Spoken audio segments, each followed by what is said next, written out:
Alright, BobalosRex here. In today's video, I wanted to talk about all the new hero talent stuff that they posted. So I'm essentially going to read through this, and apparently there were some Q&As. So I do want to check that out, but I'll probably do that on my own time. But I want to go over the early look at hero talents in the War Within. You know, I've already had a previous video on it, and turns out I was correct about some of my guesses, wrong about others, and I'm probably going to be wrong about the hunters, because I actually want to switch it around, but it's not a big deal anyways. But let's get into what more they're telling us about this feature. The War Within expansion introduces hero talents as a new update to World of Warcraft classes. Real quick, people were thinking these were class skins, and I may have mentioned they got class skin flavor or something similar to that. But I always saw these, and I mentioned this in my video, as the next level of Covenant. But it's class based. You get to choose. It's freely switchable, and it gives you 10 new points. We get all the points, so you still get that leveling, like you're getting a couple of points at a time. But at the end of the day, at level 80, it's going to be, do I play this or this in the content I want to be like most powerful in? You'll pick the most powerful spec or hero talent setup, because that's how anyone in the high end plays that way, or in the middle end, and they're trying to do that. But if you're just having fun, then you're just gonna pick whatever you want anyways, so you don't even have to worry about that. Warcraft classes. They are an evergreen form of character progression for each class specialization that introduce new powers and class fantasies. Feedback is critical to us as part of creating an impactful and fun addition to the game. So give me alpha. So we're sharing our goals for hero talents with the community to get first impressions of them and learn how well we're meeting those goals. Blizzard, here's my first impression. Let's go. Hero talents are new self-contained talent trees that players unlock access at level 71. Hero talents build on the abilities and talents of current classes and specializations. Players can choose a single hero talent tree to activate on a character, and these talents can be changed in the same way class talents can be currently changed in game. Super easy. It's like I said, it's Covenants, but you can already freely switch, and there's no conduit energy. There are 3 hero talent trees for each class, excepting Druid with 4 and Demon Hunter with 2. Each specialization has 2 hero talent trees that they can choose between, and each of these trees is available as an option for 2 specializations. For example, Warriors have 3 hero talent tree options: Slayer, Colossus, and Mountain Thane. Fury has access to Mountain Thane and Slayer. Protection has access to Mountain Thane and Colossus, and Arms has access to Colossus and Slayer. So, this clearly shows it. So if I'm a Prot Warrior, I get to choose between Colossus and Mountain Thane. If I'm an Arms Warrior, I get to choose between these two. Fury, I get to choose between these two. I had someone asking a question about how these worked. This is it. This is it. It's kind of simple. You know, if you're not trying to overcomplicate it in your head. There are 11 nodes in a hero talent tree. The first of these unlocks with the system is 71. So, boom. You unlock it, boom. You get the first one. You earn 1 talent point per level from 71 to 80. So you get a talent and you get every talent in the tree by level 80. Hero talents will have starter builds available, and your saved builds will save your hero talent choices as well. Alright, so that's kind of why they don't have that screen. So in the overall talent tree, it's going to be your talent tree, and then they're going to have a slot for 3 little circles, right? The 4 little circles, which are essentially going to be these. So level 80, you'll have all of these, so you don't have to worry about getting it. But these ones, these choice nodes, will be swappable right up on the talent tree, easy peasy. which I think is nice. What to expect from hero talents. Each hero talent tree starts with a keystone talent that introduces the core mechanic and concept of the tree. This could be a new ability, an enhancement to an existing ability, or a cooldown, or a new buff you can trigger. The bottom talent of each tree is a capstone talent that builds on the core themes of the tree or adds new power to the keystone. Yeah, to your keystone. I don't know why they said that. Each tree will offer or modify some class utility and include defensive bonuses that are useful to all specializations. Okay. We are aiming for all trees to be about equal in the amount of utility and defensiveness they provide. Trees for characters that can take on a tanking role may have some additional defense bonuses that will be less valuable to healers or damage dealers, such as bonuses to tank talents or cooldowns. 3 or 4 nodes in each tree will be choice nodes where you can choose between 2 options. Hero talents are meant to add enough damage or healing throughput to be significant without being so important that these new talents overshadow your current class and spec talent trees. Most hero talent trees add new visual effects.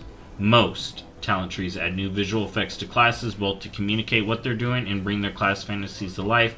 However, these are not complete visual reworks. Your class and spec are still the same at their core and will continue to come through. Maintaining freedom to choose. We want players to be free to choose the hero talent tree that has the gameplay, visuals, or flavor that they prefer. Our goal is for both options to feel similarly effective in raid dungeons and plus in PvP. That's unrealistic. Like I said, most likely there's going to be BIS, or maybe like marginal, so it may not matter for your class. Most likely there's going to be one that performs better. People will pick that. Do you have to pick that? No. Pick what you want. But the best part is you can swap it in 2 seconds with the spec swap. So you can be like, I'll do this for PvP. I get my wins. Alright, I'm back to Rider of the Apocalypse or whatever. We know that for some we're working to avoid abilities or bonuses and hero talents that can make a certain tree feel required for activities where we can. We know that for some players, prioritizing total throughput is the most important thing to them, even if the difference between choices seems small. That's okay, but keeping hero talents balanced close is one of our priorities so that players can play what they prefer and still be viable in any content. Every spec viable, that's how it's been realistically in Dragonflight, but we all know at the top end there's going to be a meta. You can either not play the meta or play the meta. It don't matter. You can get most of what you want done. It's just how people play differently. Let them play. Since we announced hero talents at BlizzCon, it's been great to see all the conversation and speculation surrounding the 39 hero talent titles. We'd like to share some of the thinking that went behind choosing those concepts. Each hero talent concept must be appropriate for both of the specs that can use it. Some concepts build on overlaps in abilities or flavors between the 2 specs that can use it, like Colossus Warriors, which are as mighty as arms warriors or as imposing as protection warriors. Others create new themes that are appropriate for both specs, like Fate-bound rogues. Hero talents also retain your combat role and gear that you use so that you're not competing for new types of gear. Good. As much as that would be interesting and new, it'd be a lot of work. For iconic Warcraft character archetypes, we wanted to be sure that we could deliver on their fantasy with World of Warcraft classes. Blade Masters just wouldn't be Blade Masters without abilities like Windwalk or Mirror Images, but those abilities don't fit a warrior's toolkit. True.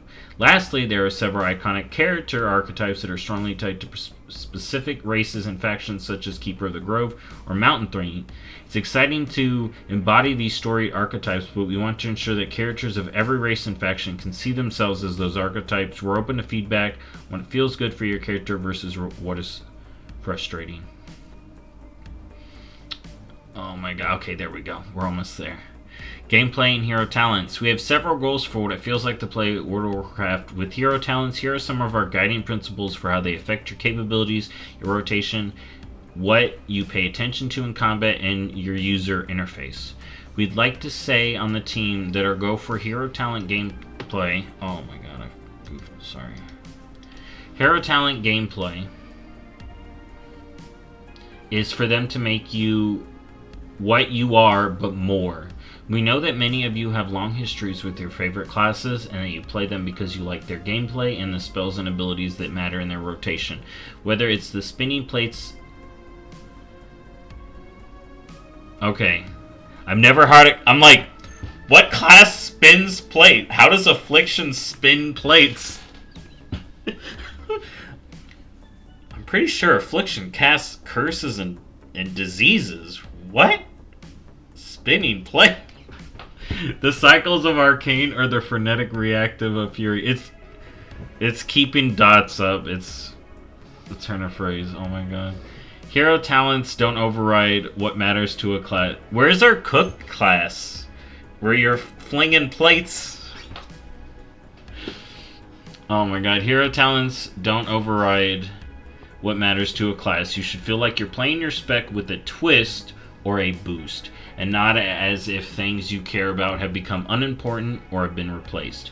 A hero talent tree might add new behaviors or bonuses to an existing ability, like Keepers of the Grove bonuses to Force of Nature and Grove Guardian treants. They might occasionally reset the cooldown on abilities or replace spells with more powerful versions. They might make it easier to maintain important buffs or grant additional resources at key moments. One thing that we're keeping a close eye on is complexity. Classes in WoW have a lot of abilities and talents, and there's a lot to learn about each one. We want hero talents to add new fun without creating new burdens, either in customizing or playing a character. Most hero talent trees do not add new buttons that players will need to add to their action bar or find a keybind for it. The shaman talent trees can literally not add buttons. They have too many already. Oh my god. There will be additional opportunities. Demon Hunters can have some more.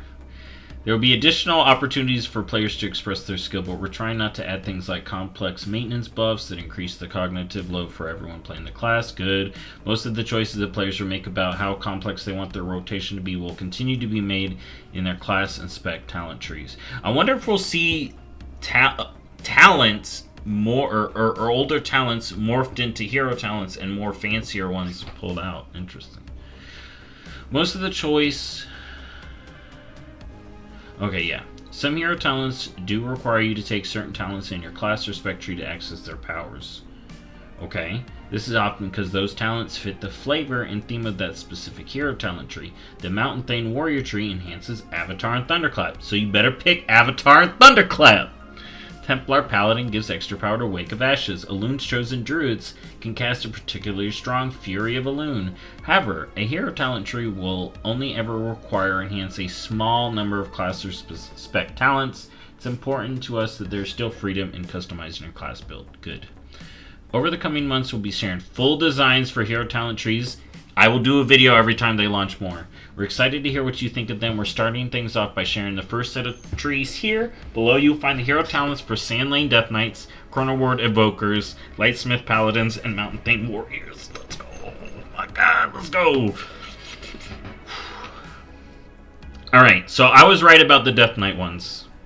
I said Blood would be Deathbringer Sandlane, Unholy would be Sandlane Riders, and Frost would be Deathbringer Riders of the Apocalypse. I was right. For everyone I'm wrong, I'm going to call out. I'm going to be like, I was wrong. But I did change Hunter. My updated Hunter is Beastmaster is Pack Leader, Sentinel. Marksman is Dark Ranger, Sentinel. And Survival is Dark Ranger, Pack Leader. Okay? That's my new one. My old video's wrong. Dark Rangers can be melee. Sentinels cannot. I got them confused. Not aesthetically, but functionally. Alright. Okay, let's look at Sandlane. Blood / Unholy Death Knights. So, this is my Blood Death. My Blood Death Knight is going to be this. Deathbringer may be cool. but I have a specific character that will be Blood Sand Lane. Maybe I'll make another Blood Deathbringer, which I like the idea of from like self RP reasons. But let's look at this. Vampiric Strike. Your Death Coil and Death Strike have a 10% chance to make your next Heart Strike or Scourge Strike become Vampiric Strike. Vampiric Strike heals you for 3% of your maximum health and grants you Essence of the Blood Queen, increasing your haste by 1.5% up to 7.5% for 20 seconds. Do you have to stack it? Or is it random? Interesting. Alright. Alright, so and then these are the choices. Alright, so let's go down this way. Let's go down this way. Newly Turned, or Vampiric Speed. Raise ally revives player at full health and grants you an absorb shield equal to 20% of your max health. Yo, maybe DKs and pugs will actually want to res instead of sit on it. Dude, someone be calling for a battle res and the tank's like, hold on. Boom! Boom! Full heal, baby. That's cool. Vampiric Speed. Death's Advance. This is the one most people are going to take, though. Death's Advance and Wraith Walk. Movement speed. Bonuses are increased by 10%. Oh, yeah. Vampire Speed, man. Activating Death's Advance or Wraith Walk increases 4 nearby allies' movement speed. Death Knight Stampede? What? Well, it's Baby Stampede. Baby's first Stampede. There you go, DKs. That's essentially AUG and keys.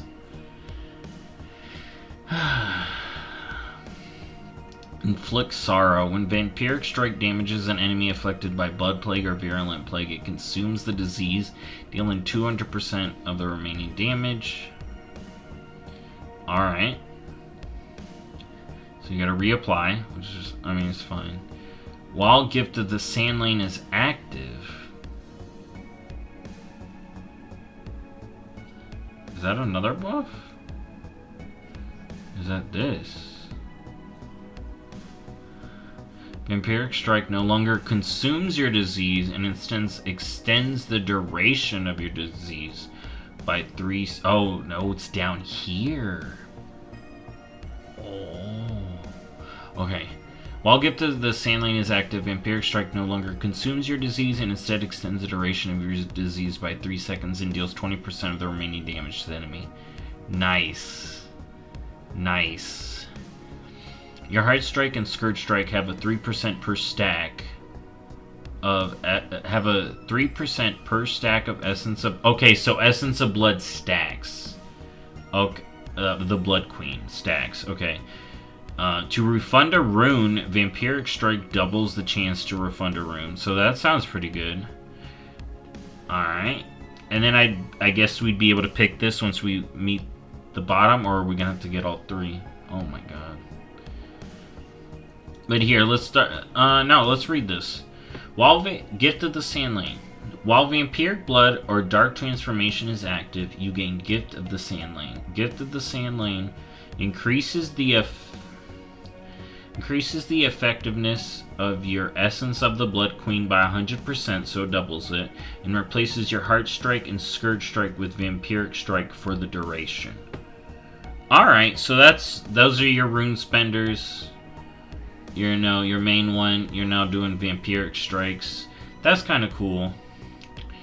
Blood-Soaked Ground. While you within your Death and Decay. Alright. We're going to be still in the D&D. For single target, multi-target, all the target. Your physical damage taken is reduced by 5% and your chance to gain Vampiric Strike is increased by 5%. Alright. Essence of the Blood Queen stacks 2 additional time and increases the damage of your Death Coil and Death Strike by 5% per stack. Sounds juicy, man. Heart Strike and Scourge Strike extend their duration of Essence of the Blood Queen by 0.5 seconds. Vampiric Strike increases the extension by 100%. This sounds great, dude. And here's the thing. Here are the choices that you're making, but you're getting all of this. So that you're essentially, when you get to 80, when you're level capped, okay, you're basically like, alright, am I going to be a Sand Lane Blood with Blot talents? Or am I going to be a Deathbringer Blood? You know, I'm a Sand Lane Blood, let's be real. Alright. Here we go, we got a choice. Vampiric Aura. Your leech is increased by 3%. While Lichborn is active, the leech amount is increased by 100% and affects 4 allies. DK M plus buff right here, man. This is the M plus build. For sure, with this. Bloody Fortitude. Icebound, or you can pick Vampiric Aura or Bloody Fortitude. Icebound Fortitude reduces all damage you take by an additional 30% based on your missing health. Killing enemies that grant honor experience reduces the cooldown on Icebound Fortitude by 3 seconds. I mean, that's something. The blood is life. Vampiric Strike has a chance to summon a Blood Beast to attack your enemy for 10 seconds. Hell yeah. Each time a Blood Beast attacks, it stores a portion of the damage dealt, and when Blood Beast dies, it explodes, dealing 50% of the damage accumulated to nearby enemies and healing DK for the same amount. Nice. That's cool. My Blood Elf DK is gonna be summoning little Blood Beasts. That's nice. Alright, we got the last choice node. Sanguine Set. Your Death Coil and Death Strike have a 15% chance to trigger a Vampiric Strike when damaging enemies below 35% health. It's guaranteed to critically strike. Alright, so that gives your Death Strike and Death Coils chance to trigger your Vampiric Strike. So you get Execute or Pack of the Sand Lane. You store 50% of all shadow damage dealt into your Blood Beast to explode for additional damage when it expires. Ooh. And that means more heals. So this is if you want damage on your blood DK. This is if you want more healing. That's pretty good. I like it. It's a mock-up, subject to change. DK pros will, you know, dig into it more. I'm definitely picking this, and it looks pretty decent to me. Let's read this. Sandlane are Death Knights who have mastered the vampiric arts of the Dark Fallen. They consume the vitality of their enemies to protect and restore themselves. Their endless hunger only strengthens them.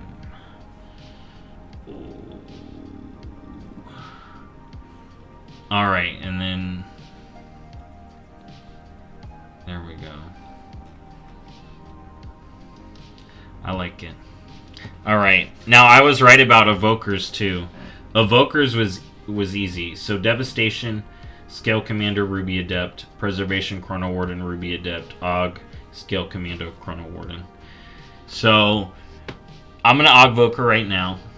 We're gonna see if I'm gonna be a Chronowarden, or maybe I'm gonna wait to see what Scale Commander does. Let's see. Augmentation and Preservation. Chronowardens can manipulate time and see into the future. By specializing in bronze magic, they are slightly unstable due to the vast amount of knowledge available to them. They are precise, erudite, and organized individuals who seek to understand the world through careful study. I like these. I like that it has these little excerpts. I hope these are in-game. Give you a little fantasy. You know? Alright, Chrono Flame. Living Flame is enhanced with bronze magic, repeating 15% of the damage or healing you dealt to the target in the last 5 seconds as arcane up to a fixed amount. Alright. That's decent, right? It's just bonus. You know? Even like if you're damaging as Og, you're gonna do it. Preservation may still be using Living Flames. Alright. Warp. Hover now warps you through time and space, and its cooldown is reduced by 5 seconds. Hover continues to allow Evoker spells to be cast by him. Yo, we get a blink. Oh my god, I get a blink. Yes, dude. And then you're just like, and less cooldown, dude. Yes. I'm liking it. Alright, now we got our first choice. So all the choices over here. Okay. Alright, first choice. Interdimensional Phase. Warp reduces damage taken by 30%, starting high and reducing over 2 seconds. Okay, just more damage reduction. Or Mode of Acceleration. Warp leaves a trail of motes of acceleration. Allies who come in contact with motes gain 20% increased movement speed for 30 seconds.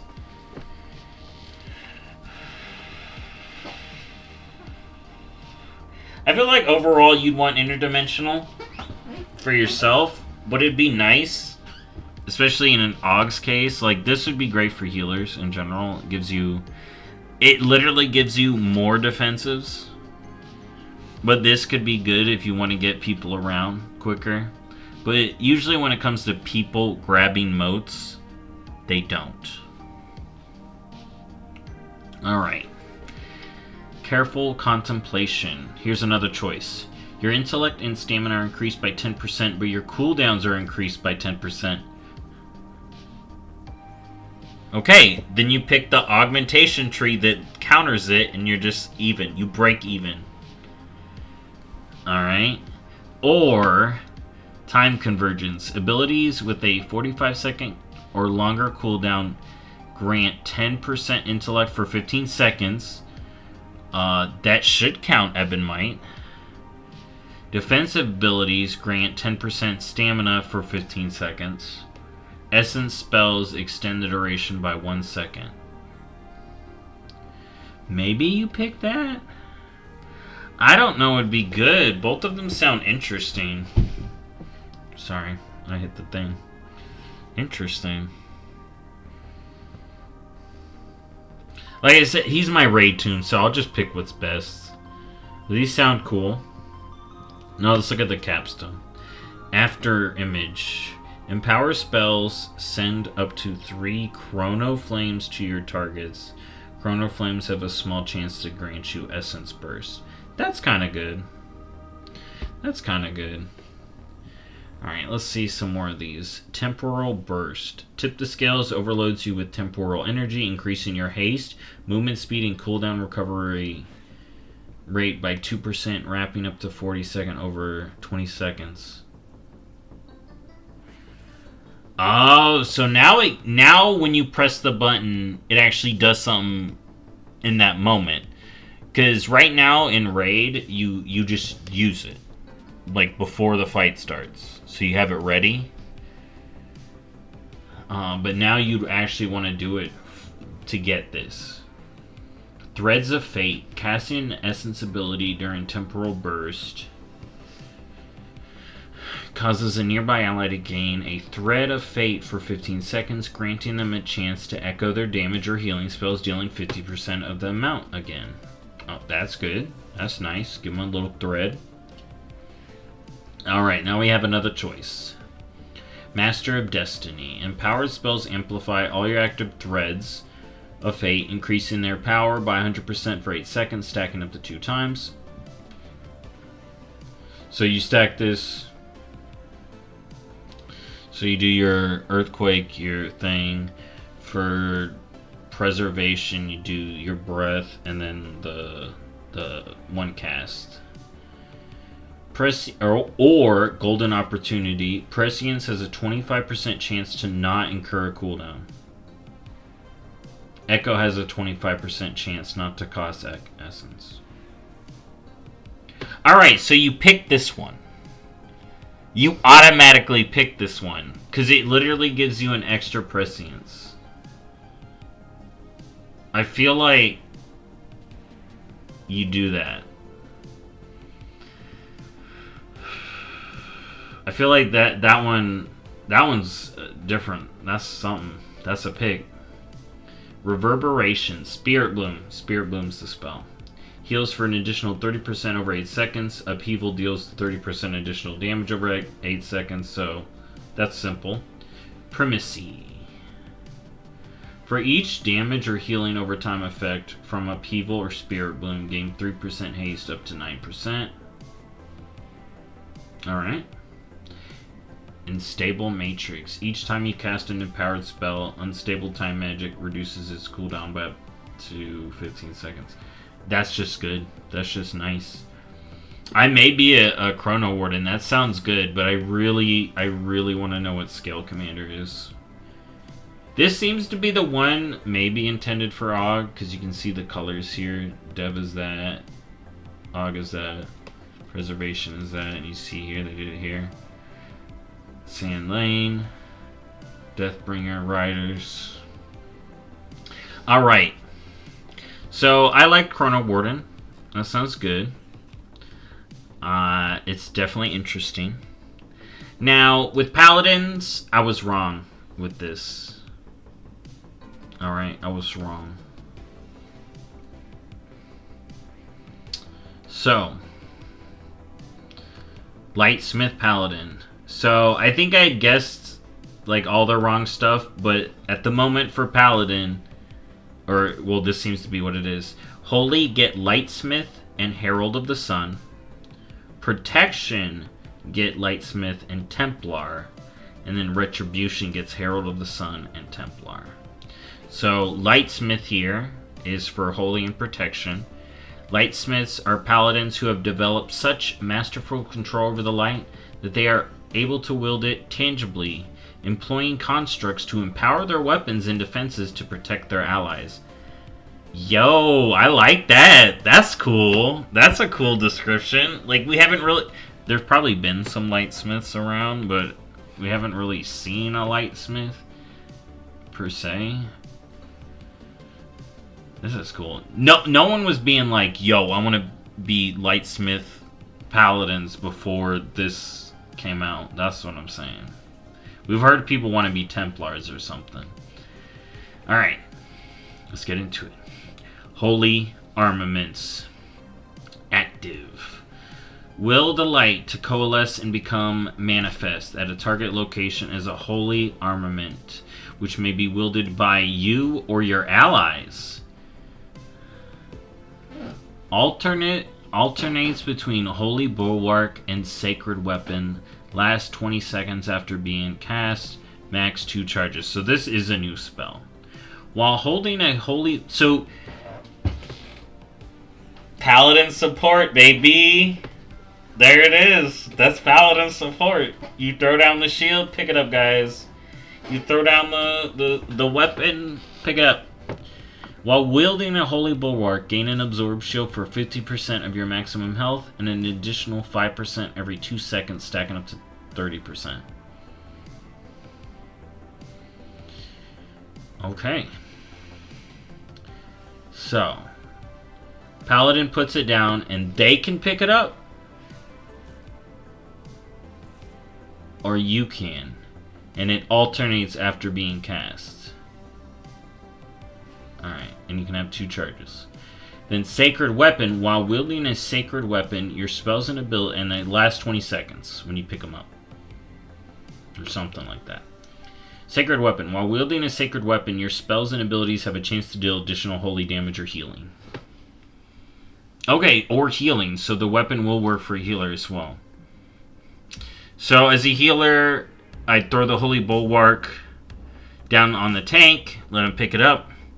I throw the weapon down for a DPS or myself if I need more healing. For a Prat, you throw down the Bulwark for yourself. Throw down a Sacred Weapon for your melee. Whichever one's going to pick it up quick enough. Alright. That's cool. That's cool. I like that. Alright, now we got choice. We got a lot of choices here. Or the same amount, but they're all right up at the beginning. So, we got a choice between Rite of Sanctification. Imbuing your weapon with the power of light. Increasing your armor by 5% and your primary stat by 1%. Lasts 1 hour. Weapon imbued. Oh, okay. That's cool. So this is essentially, you're picking a special paladin. It's like the shaman weapon imbuements, but it's for paladin because you're a lightsmith. That's cool. I like the lore setup of that. You're just like, all right, imbued. All right, or the rite of adjuration. Imbuing your weapon with the power of light, increasing your stamina by 3% and causing your holy power spenders to sometimes unleash a burst of healing around the target. Alright, so this is probably your tank one. This will probably be a healer one, but we'll have to see. I mean, primary stat could be good for healer too, you know? Laying down arms. When an armament fades from you, so that's one of these, the weapons. And it says from you, the cooldown of lay on hands is reduced by 15 seconds, and you gain shining light or an infusion of light. Okay. That's one of the paladin procs. I can't remember which exactly it is. I think it's the one where you can freely use like Word of Glory or one of your shield. Shared Resolve. The effect of your active aura is increased by 33% on targets with your armament. That's kind of cool, and it's for Holy or Prot. So most likely it's Devo Aura, but it may be Ret. This is probably a good raid spec too. Alright, now what's the big one? Blessing of the Forge. Avenging Wrath summons an additional sacred weapon. Okay. Is it random or is it one you got out? But can you have both? And during Avenging Wrath, your sacred weapon casts spells on your target and echoes the effects of your holy power. Hold up. Avenging Wrath summons an additional sacred weapon. And during Avenging Wrath, your sacred weapon casts spells on your target and echoes the effect of your holy power abilities. That's cool. Is it the target of the weapon or my target? Interesting. I gotta see how that works. I mean, paladin people are probably gonna get more into that. Solidarity. If an ally picks up an armament, you also gain its benefit. If you pick up an armament... Oh wait, if an ally picks up an armament, you also gain its benefit? Yo! If you pick up an armament, a nearby ally also gains its benefit. Okay, so you're sharing now. So you're throwing down the bulwark for the tank, one of the DPS, or if you're a holy paladin, you throw it down for the tank, you will also get that. Nice. You throw one round for DPS, you're also getting it. So this is literally making armaments completely, you're giving them to a friend. Or say you don't want your DPS to have to worry about clicking on it, you click on it and you give it to them. Alright. But it's nearby ally, so you may want to be careful who you're standing near. Alright, we've got a choice here. Divine Inspiration. Your spells and abilities have a chance to manifest a holy armament nearby. Dude, you know what this is reminding me of now? Like OG Torbjorn just throwing out armor. That's what you're doing as this paladin. You're just throwing out weapons and shields and like, pick it up guys, grab the shit. I'm definitely picking that, like, legit. I have so many paladins too. It's gonna be great to be like, I'm gonna do a protection lightsmith and maybe a holy lightsmith and maybe a protection templar and a ret herald. I don't know, man. There's a lot. I'm excited. So we got forewarning. The cooldown of holy armaments is reduced by 20%. So you can have them proccing, or you can have them coming out controlled. I like that. That's a good choice. It's a decent choice. Valiance. Consuming shining light or infusion of light extends the duration of any active armament by 3 seconds or reduces the cooldown by 3 seconds if none exist. That's nice. Oh my god. This is so cool. I like this idea. Divine Guidance. For each holy power ability cast, your next consecration doesn't... this is a choice. Additional holy damage or healing split across all enemies up to a fixed total. For each holy power ability, your next okay. Okay, so you can buff your consecrate for using your holy power. Or casting a holy power spender increases the damage and healing of your next Crusader Strike, Bless Hammer, or Hammer of the Righteous by 100%. Bless Hammer. Hammer of the Righteous. Okay, so you can decide whether you want your holy power to increase your single target hammers and whatnot, or your AoE consecrate. Okay, that makes sense. So AoE, single target. That's the simple choice one. Now we got another choice. Fear no evil. While wielding an armament, the duration of fear effects is reduced by 50%. That's nice. Excoriation. Enemies within 5 yards of Hammer of Justice targets are slowed by 15%. So this gives you somewhat fear reducement. Instead of fear ward, it's fear reduction.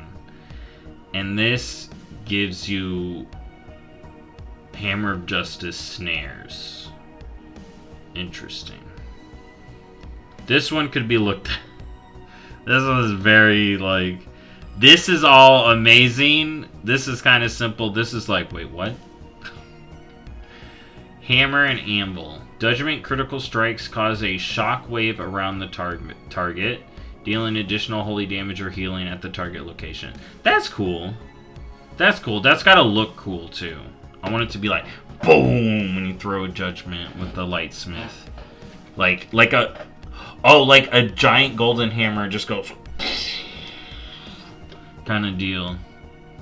Alright, I like Lightsmith. I like this. I think I know what character I'm going to have be a Lightsmith. I may have a couple. Alright. Final one. How long have we been going? Oh, this one's a long one. Mountain Thane Warrior. Mountain Thanes embody the strength of the mountains and the power of the storms. They channel thunder and lightning through their reinforced bodies to make them an unstoppable force. Here's the thing. Mountain Thanes don't necessarily got to be dwarves. We've seen them be dwarves. We've seen Vrykul be that aesthetic, and I'm going to be real. I think Taurens and Orcs and other things can do that. A Mountain Thane undead? We should not allow it. But, you know, I mean, it could be like a dead human. Like, humans should be able to do these too. So, you know what? I take that back. Mountain Thane gnome. Raised by dwarves. Yeah. Like I said, I think Mountain Thane works good. I think they chose fine for this. Now let's see. Lightning Strikes. Damaging enemies with Thunderclap, Revenge, Raging Blow, or Execute has a 10% chance to also strike one with a Lightning Bolt, dealing moderate nature damage. Lightning Strikes occur 50% more often during Avatar. Wait. So, you pick Mountain Thane, and this is Fury or Protection, right? My Protection Warriors are going this for the most part, for sure. Maybe not Extreme, but maybe. You're just a warrior sitting there with lightning striking mobs around you like, I'm Thor, bro. Yes! That's so cool. And you hit Avatar and you're just like, boom. More lightning, baby. I like that. Call of Thunder. Okay, and here we see a difference depending on the spec here. See, these we didn't see that, but this one we do. Call of Thunder. Storm Strike or nature damage your abilities deal is increased by 5%. Storm Strike damage ignores armor. Thunderclap damage increased by 50%. That's so juicy to me, because I love just doing the thunderclaps and stuff. I just like that kind of style now. Like aesthetic. Fury. Storm Strike or nature damage your abilities deal is increased by 5%. Storm Strike ignores damage or ignores armor. Thunderclap damage increased by 50% and it generates 5 rage. Improved Whirlwind and Meat Cleaver now improve Thunderclap as well as Whirlwind. Okay. That's cool. I don't know Fury that well. Shield Slam, Thunder Blast. Shield Slam and Bloodthirst have a 20% chance to grant you Thunder Blast, stacking up to 2 charges. Thunder Blast. Your next Thunderclap becomes a Thunder Blast that deals Storm Strike damage. So, Storm Strike sounds like Nature Physical. So, but it sounds like it also ignores armor. Yeah, Storm Strike damage ignores armor. Okay, that's what it meant. Not a ability called Storm Strike. Your Storm Strike. Okay, that's cool. Nature Physical that ignores armor. That's nice. Now we have a choice here. Steadfast as the Peaks. Victory Rush increases your maximum health by 10% for 5 seconds. That's nice as a tank. Or Keep Your Feet on the Ground. Thunder Blast reduces damage you take by 4% for 5 seconds. Yes, keep your feet on the ground. Avatar of the Storm. Casting Avatar grants you 2 charges of Thunder Blast and resets the cooldown of Thunderclap. While Avatar is... It better AoE and not be like a shot. Casting Avatar grants you 2 charges of Thunder Blast and resets the cooldown of Thunderclap. While Avatar is not active, Lightning Strikes have a 10% chance to grant you Avatar for 4 seconds. Thunder Blast, bro. I want a Thunder Blast. I want a Thunder Blast so bad. Blizzard, please. Blizzard. These are my first impressions, and let me tell you, it's great. Let me on the alpha, please. Please. Please. Ground Current. Lightning Strikes also deal low damage to enemies near their target. Damage reduced beyond 5 targets. Nice. Nice. Now it's a real lightning. Alright. Another choice node. Dude, Elemental Warriors. I love this. I love this style. I love it. This has been a dream for certain warriors of mine. In my headcanon. Storm Shield. Intervening a target grants them a shield for 5 seconds that absorbs magic damage equal to 3 times your armor. Yo! That's cool. Or Storm Bolts. Storm Bolts also hit 2 additional nearby targets, stunning them for 2 seconds. I'm hitting Storm Bolts. I'm not good with Intervene. Warriors that are better than me, good on you, because it's better. It's clearly better if you're good at intervening. But Stormbolt's good for stunning. Alright, we got another choice. Gathering Clouds. Your attacks trigger lightning strikes 15% more often. More lightning. Or Thorm's Might. Lightning strikes generate 3 rage. Revenge, Raging Blow, and Execute damage increased by 15%. Alright. Alright. You may just end up picking that, but I like the lightning strikes, man. That's what I'm picking. Strength of the Mountain. Shield Slam damage increased by 20%. Bloodthirst and Rampage damage increased by 10%. Because remember, at the end of the day, these are just talents too, so you're just getting them all. You know, only the choice nodes will end up being a choice. Chance. Okay, and then we got a choice node. Flashing Skies. Chance for lightning strikes to critically strike is increased by 5%, and their critical strike damage increased by 10%. So, more critty lightning. Or Valajar Training. Lightning strikes reduce the cooldown of Ravager by 5 seconds. I'm picking this. And then Burst of Power. Lightning strikes have a 20% chance to make your next 2 shield slams or Bloodthirst have no cooldown. Alright, I like this a lot. I'm going to leak this post for people that want to read it themselves. But man, this is so good. I like what they're doing with hero talents. there was always the thought, where do we go with talents now that we're going up to 80?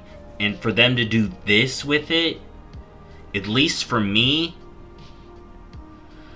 I'm like blown away.